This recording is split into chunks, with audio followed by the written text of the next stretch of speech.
Hello class, today's lesson is going to revolve around the new Solar subclass update that we all got in Season 17. I'll be going over the majority of this rework and a build for each class that I've been using that doesn't involve any armor mods. So if you want, you can use your own mods, but if you're newer and don't have any, you're not left out.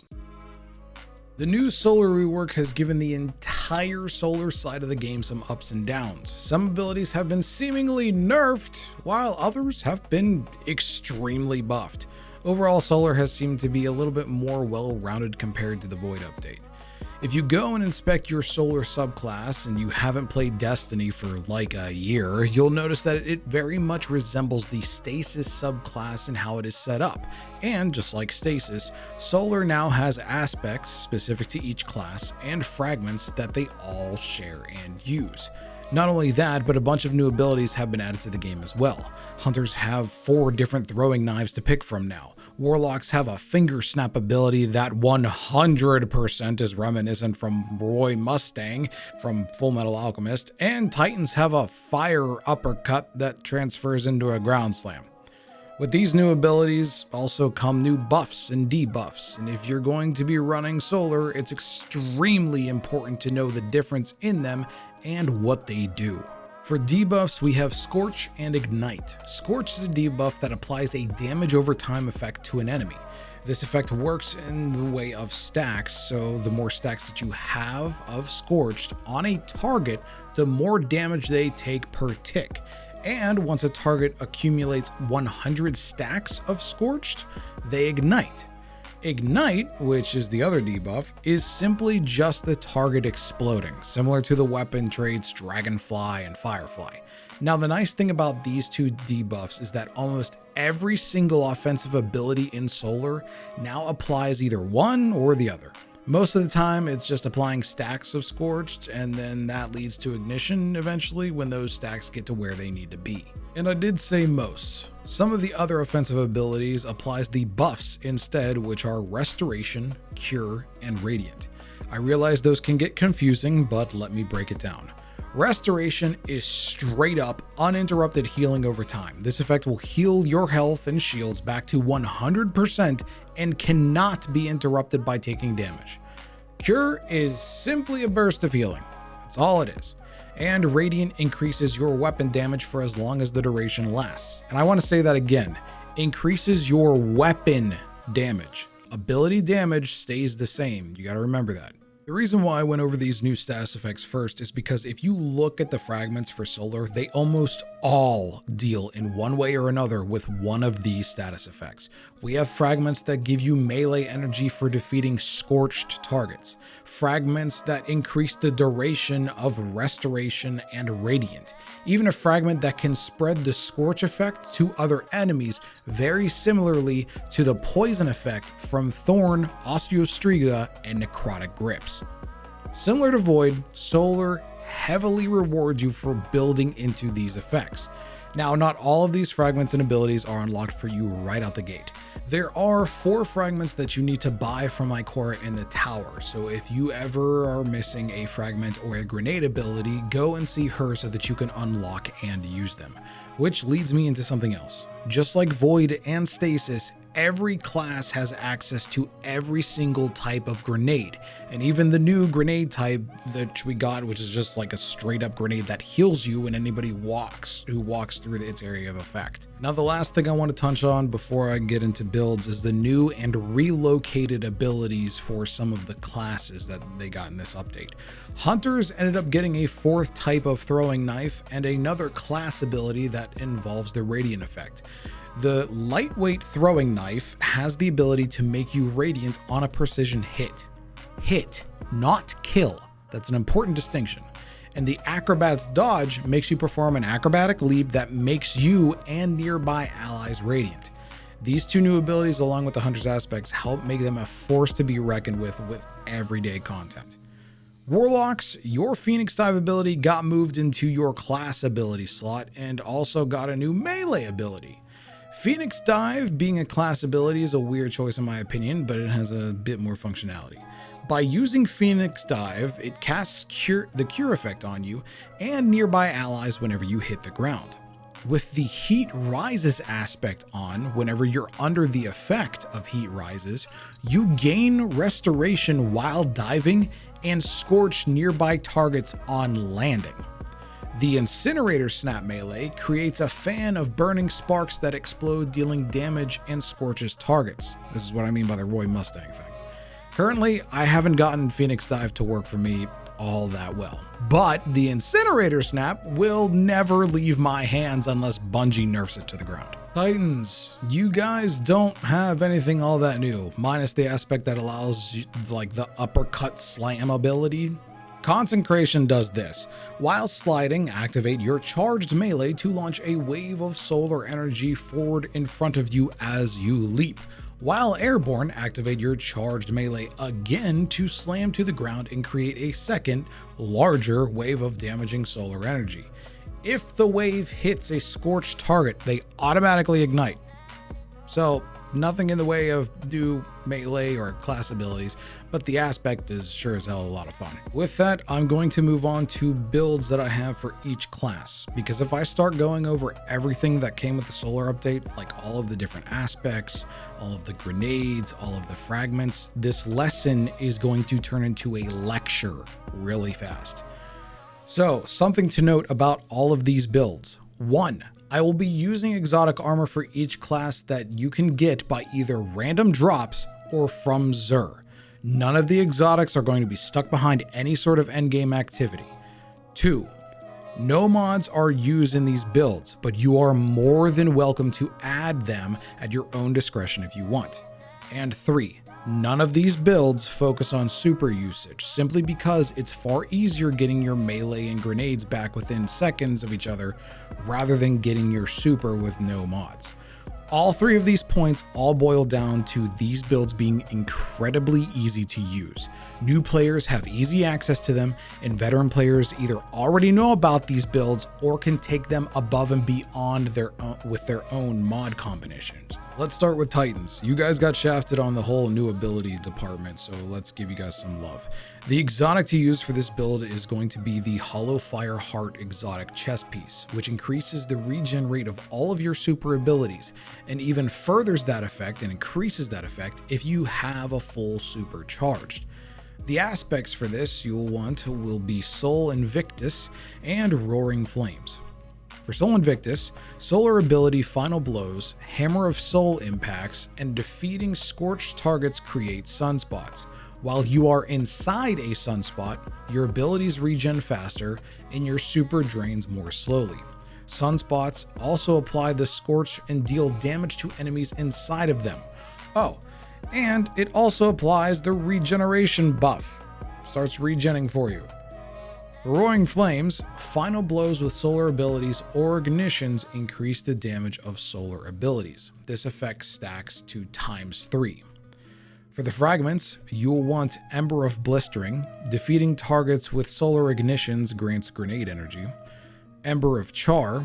Your solar ignitions spread Scorch to affected targets. Ember of Ashes. You apply more Scorch stacks to targets. And Ember of Searing. Defeating scorched targets grants you melee energy. And finally, the abilities that I use are the Thermite Grenade for high damage and the ability to scorch anything it doesn't kill.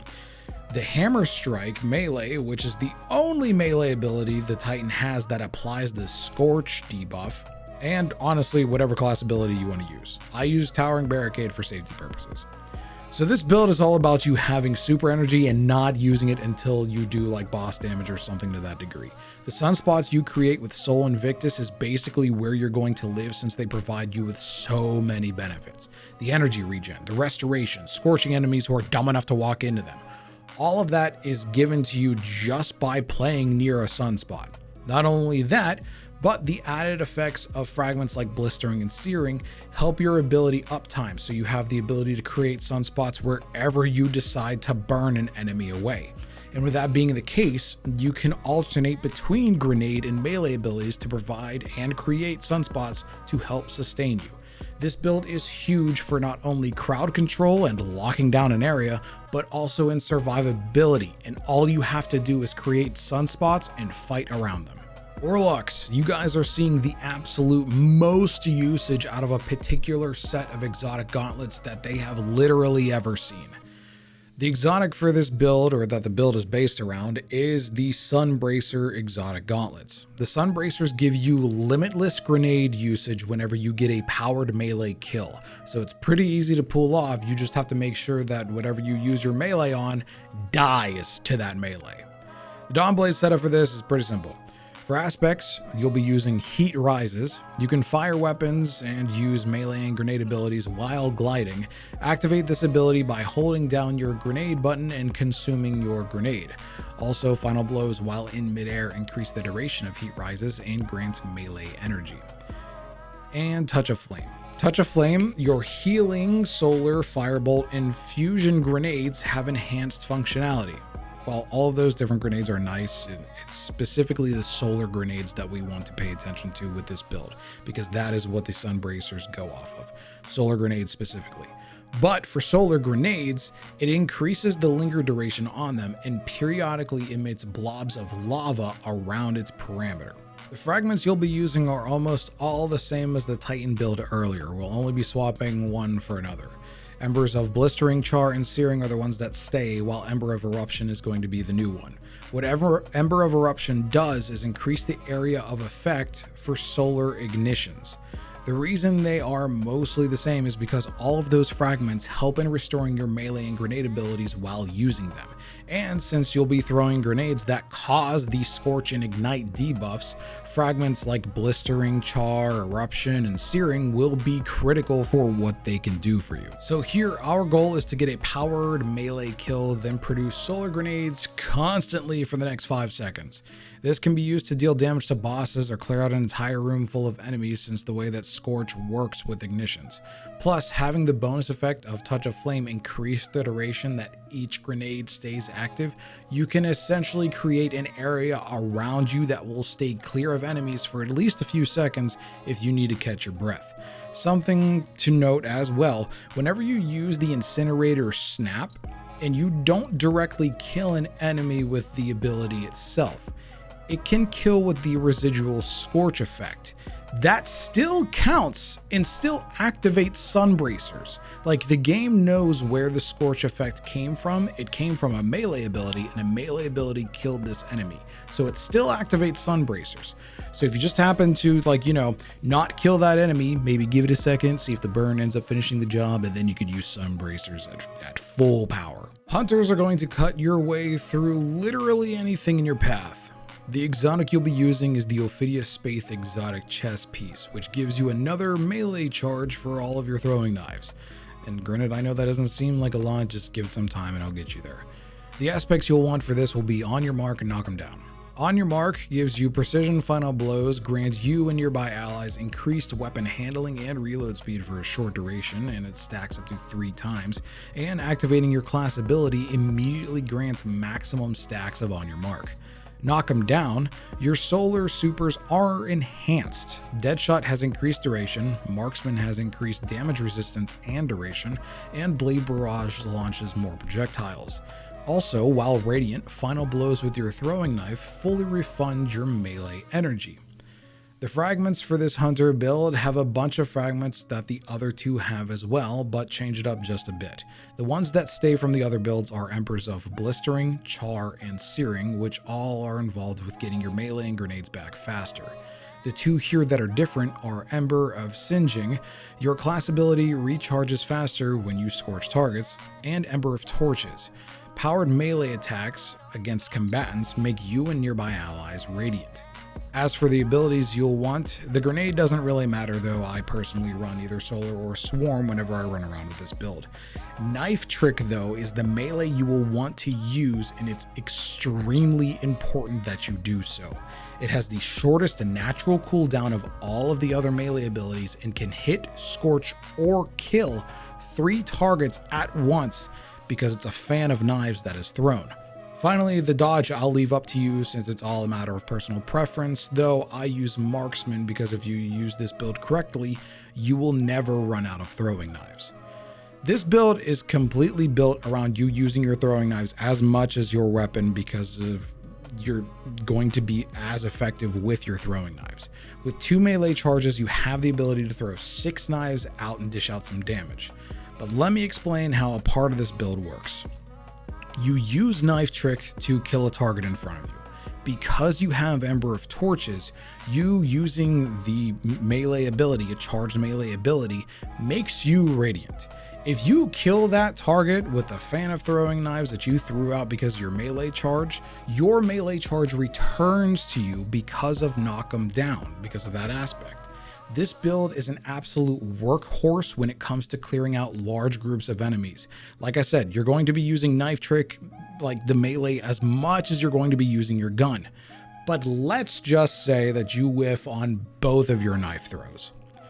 When you gain a full melee charge back because of energy regen or whatever, it actually counts as returning both charges because of how OPHIDIA SPATHE acts, how the exotic acts.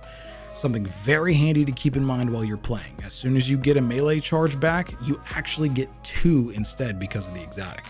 Alright class, that's going to do it for today. I appreciate you all coming in and watching, and I hope you learned something from this video. Of course, if you did and want to help out the channel, the usual things like liking, commenting, and subscribing are always helpful and appreciated. If you've made solar builds yourself or have expanded on the ones that I gave you, please feel free to put them down in the comments because I love seeing that kind of stuff. But I will see you all next time. Remember to keep your heads up and be kind to each other. Bye now.